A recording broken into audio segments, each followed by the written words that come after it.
নবীজি বলেন, কোন বান্দাকে যখন কবরের মধ্যে রাখা হয়, রাখার পর ওয়াতুল্লিয়া, আমাকে আপনাকে মরণের পর যখন বাসতলায় রেখে আসা হবে, আসার পর তুয়াল্লিয়া, আমাকে আপনাকে যখন পিছনে রাইখা জাহাবা আসহাবুহু, সাথীরা যখন চলে আসবে।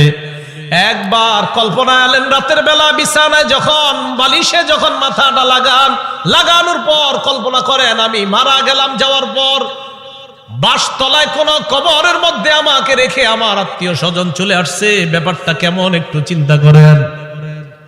আল্লাহ নবী কয়, কোন ব্যক্তিকে কবরের মধ্যে রাখার পর তুয়াল্লিয়া, কবরটা পিছনে রাইখা যাবা আসহাবুহু, যখন তার সাথীরা চলে আসে, বাবা চলে আসে, ভাই চলে আসে, সন্তানরা চলে আসে, আত্মীয় স্বজন সবাই চলে আসে, আল্লাহ নবী বলেন বেশি দূর যায় না, হাত্তা ইন্নাহু লা ইয়াসমাউ কুরআনি আলিহিম, আমরা যে হাইটা হাইটা আসি, আমাদের হাঁটার পায়ের জুতার আওয়াজগুলা ওই কবরবাসী শুনতে পায়।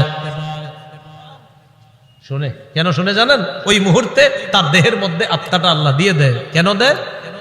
ফায়াতিয়ানিহি মালাকান, দুইজন ফেরেশতা তার কাছে আসে। এটা আবু দাউদের বর্ণনা আর বুখারীর বর্ণনা। আতাহু মালাকান ফাআকআদা, আবু দাউদের বর্ণনা ফায়ুকঈদানি, দুই ফেরেশতা এসে তারে বসায়, বসানোর পর তারে প্রশ্ন করে।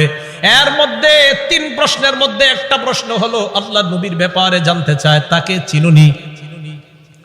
ওই ব্যক্তি ইমানদার হলে যদি তিনটা জবাব সুন্দরভাবে দেয়, আর আল্লাহ নবীর ব্যাপারে যদি বলে আশহাদু আন্না মুহাম্মাদার রাসূলুল্লাহ, আমি সাক্ষী দিচ্ছি তিনি আল্লাহর রাসূল, এই কথা বলার পর ওই ব্যক্তিকে বলা হবে উনজুর ইলা মাকআদিকা মিনান নার, তুমি তোমার জাহান্নামের আসনটার দিকে তাকাও, এটা তোমার জাহান্নামের আসন। তো এই ব্যক্তি জাহান্নামের আসনের দিকে তাকাবে।